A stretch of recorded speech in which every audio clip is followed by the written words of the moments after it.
कभी सोचा है कि हिमालय के उन पहाड़ों के पीछे चाहे इंसान के कदम तो क्या, उनका सांस लेना भी मुश्किल है। वहाँ कुछ ऐसी चीजें छिपी है जो ना समय में जीती है और ना ही मृत्यु में मरती है। एक ऐसी जगह जिसका नाम भी सिर्फ कुछ पुराने ग्रंथों में लिखा हुआ है, जो ना नक्शे में मिलती है, बस योगियों के स्मरण का हिस्सा है। जहां तक पहुंचना सिर्फ शरीर का सफर नहीं, एक अंतरात्मा की यात्रा है।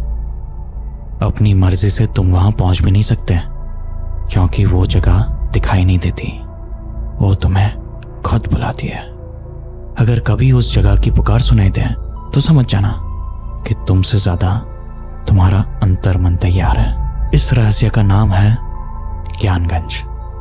इसे शंबाला, सिद्धाश्रम और शंग्रीला के नाम से भी जाना जाता है। एक लोक से परे ब्रह्मलोक, जिसे पूरी दुनिया ने काल्पनिक मान लिया है। लेकिन अगर मैं आपसे कहूं कि वाकई में ये जगह एग्जिस्ट करती है, तो साया एक नाम नहीं, एक राज है जो अंधेरे में छुपा है, सच्चाइयों के पीछे, खौफ के साथ। सब्सक्राइब करो अगर तुम सच जानने के लिए तैयार हो। पहाड़ों में एक ऐसा सुकून है जिसे पाने की अगर लत लग जाए तो एक जुनून बन जाता है। लेकिन उन विशाल पहाड़ों को कब किसने जीता है? आर्यन, एक अनुभवी ट्रैकर जो हर पहाड़ी ट्रेल पर कदम रख चुका था, वो अब एक नए चैलेंज की तलाश में था। हिमालय के पहाड़ों पर चढ़ना उसका सपना ही नहीं, अगला लक्ष्य था। इस कठिन सफर के लिए आर्यन तैयारी करने लगा और अपने 4 दोस्तों के साथ इस जर्नी पर निकल पड़ा। वो कभी सोच भी नहीं सकता था कि उसका ये जुनून उसे एक ऐसे मोड़ पर ले जाने वाला था जहां सब कुछ बदल जाने वाला था। ट्रैक के पहले 3 दिन काफी मुश्किल थे, लेकिन उनका जुनून कम नहीं हुआ। वो आगे बढ़ते रहे, पर अगली रात आसमान का रंग बदलने लगा था। काली घटा, एकदम से तेज हवा और एक भयंकर तूफान। बिना किसी वार्निंग के हिमालय के ऊंचे पहाड़ों पर इस तूफान ने सारे रास्ते बंद कर दिए थे। इतनी तेजी से तूफान आया कि आसपास जहां देखो बर्फ की चादर छाई हुई थी। आर्यन के दोस्त दूसरी तरफ जा रहे थे और उन्होंने उससे कहा था कि वो जल्दी से उनके साथ आ जाए, क्योंकि लौटने के लिए वहीं एकलौता रास्ता था। लेकिन अचानक पहाड़ का एक हिस्सा टूट कर गिरा और आर्यन वहीं फंस गया, अकेले। उस रात उस तूफान ने सबके साहस को तोड़ दिया। शायद दूसरी तरफ जाकर आर्यन के दोस्तों ने अपनी जान बचा ली, लेकिन अब आर्यन का सफर और भी मुश्किल होने वाला था। अगली सुबह जब आर्यन की आंखें खुली, आसपास सिर्फ बर्फ थी, ना कोई आवाज, ना कोई निशान।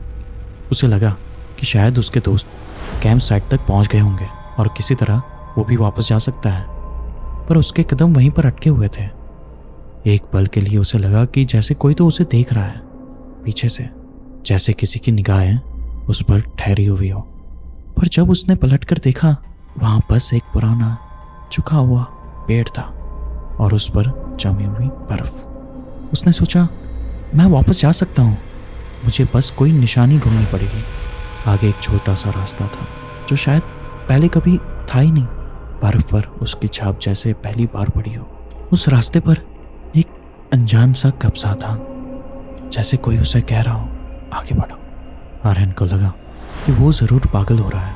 किसी के आसपास ना होने पर भी ना जाने उसे किसकी आवाज़ सुनाई दे रही है। पर उसके दिल में बेचैनी से ज़्यादा एक अजीब सी राहत थी, जैसे उसका ये भटकना ज़रूरी था। आर्यन उस रास्ते पर चलते जा रहा था और तब उस पहाड़ी अंधेरे में उसे एक रोशनी दिखाई दी, एक लाल उजाले की झलक जो एक गुफा से आ रही थी, जहाँ दूर दूर तक कोई नहीं था। अचानक से ये रोशनी कहाँ से आ गई? वो मदद की उम्मीद से उस रोशनी के नज़दीक गया और उसने देखा कि उस गुफा के अंदर एक पुरुष था, धरती से जुड़ा हुआ और आसमान से बात करता हुआ। आंखें उसकी बंद थीं, कपड़े जैसे कि कोई साधु हो, और वो योगिक मुद्रा में बैठा था। वहाँ चारों तरफ शांति छाई हुई थी। साधु ने जब अपनी आंखें खोली, उन आंखों में समंदर था, ना रंग ना रूप, सिर्फ गहराई। उन्होंने आर्यन से पूछा, क्या तुम खो गए हो या बुलाए गए हो? आर्यन उनकी बातें नहीं समझ पाया। आखिर ये साधु किसके बुलावे की बात कर रहे थे? उसने पूछा, आप कौन है और ये क्या जगह है? वापस जाने का रास्ता कहाँ है? साधु ने मुस्कुराकर आर्यन से कहा, तुम जहाँ से आए हो उस दिशा से वापस भी जा सकते हो, लेकिन जिस मोड़ पर अभी तुम खड़े हो वह हर किसी को नहीं मिलता, क्योंकि इस गुफा के उस पार ज्ञानगंज का द्वार है। ज्ञानगंज, एक शब्द, एक कहानी जिसका जिक्र आर्यन ने सिर्फ मूवीज में सुना था। एक ऐसी जगह जिसे कुछ लोग स्वर्ग भी कहते हैं, कुछ लोग माया और कुछ एक रहस्यमयी दुनिया। आर्यन कंफ्यूज था। जिस शहर का पता किसी के पास नहीं, वहां तक वो कैसे पहुंच सकता है? क्या वो काल्पनिक शहर सच में वहां पर है? अगर है तो आखिर क्या वो उस शहर के अंदर है?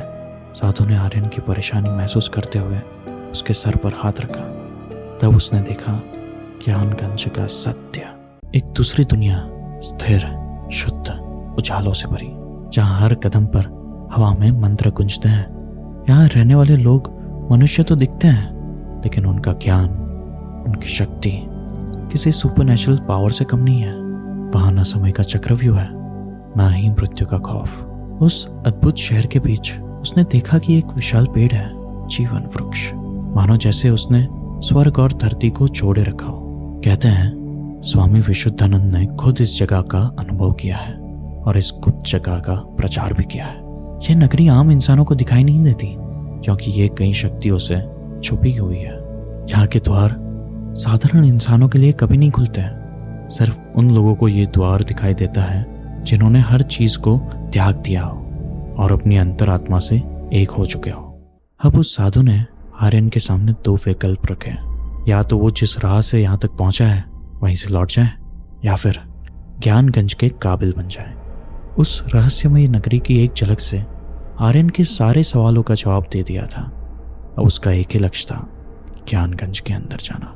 आर्यन के बाकी दोस्त जब सुरक्षित बेस कैंप तक पहुंच चुके थे, उन्हें अपने बचने की खुशी जरूर महसूस हुई, पर आर्यन के खो जाने का गम भी उन्हें छो रहा था। कई रेस्क्यू मिशंस के बाद भी आर्यन कभी नहीं मिला और दुनिया के लिए वो मर चुका था। ज्ञानगंज का अस्तित्व एक पहेली है, पर उसका जीवित होना एक रहस्य। कहते हैं वहां रहने वाले लोग धरती के विकास में अपना योगदान देते हैं, और जब इस धरती पर केओस छा जाएगा तब ये देव व्यक्ति अपनी शस्त्रों की शक्ति से दुनिया में बैलेंस रिस्टोर करेंगे। इनकी आंखों में बसा हुआ ब्रह्मांड है और उनका ज्ञान। तो अगर कभी भी तुम किसी भी ट्रेल पर किसी अंधेरे मोड़ के बाद एक हल्की सी रोशनी देखो और उसके अंदर कोई संत जैसा पुरुष बैठा मिले, तो रुकना, क्योंकि हो सकता है तुम सिर्फ खोए नहीं हो, तुम बुलाए गए हो।